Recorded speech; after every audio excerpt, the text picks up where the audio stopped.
This is one of the most read stories on the Bloomberg terminal and the website. It's not surprising. Two characters, mega tech bulls, but they've launched ETFs. Explain the basics of what we need to know about what they're up to.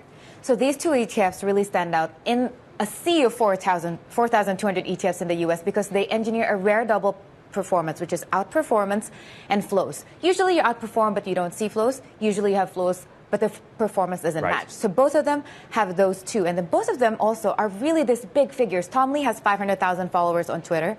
Dan Ives has around 200,000. So they go straight to their retail investors, and they go straight to them with their ideas. And guess what? These retail investors buy them up by the billions.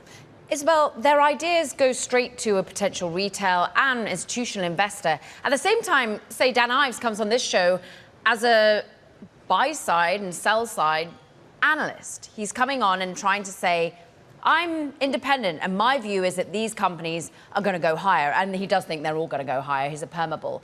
But what if we start to question valuations? What if at some point he goes negative on the idea of certain stocks? Does that damage the ETF inflows? How does he remain independent in this way?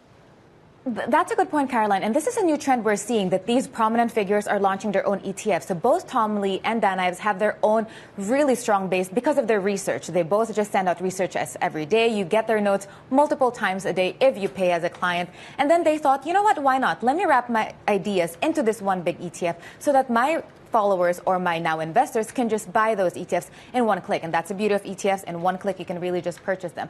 But to your point, that is true because followers are loyal to them. They listen to their every call. But what if now it's a question of whether there's going to be some self-interest. That remains to be seen. I'm sure they practice fiduciary and they're doing what's best for their clients to the best of their interest. But then it's really interesting because these big name launches from Rubini also, he launched his own ETFs, even GMO, even Rick Rieder, who's now in contention to Fed chair, he has his own ETF. So it's really a new wave. And I think not all famous people, when they launch their own ETFs, not all of them gain traction. But for them, at least, it's doing well. They are their own personal brands. Hopefully let's throw up some picks real quick.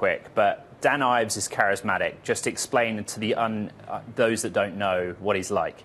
Where do we begin with Dan Ives? Every quote he has is quotable. He wears these colorful clothes. He's always in a cap. Everyone is in black and white, and he's just really this big, bright, colorful figure. Tom Lee is the same. They make these big, audacious bets, and it really is a soundbite that you will forever listen to.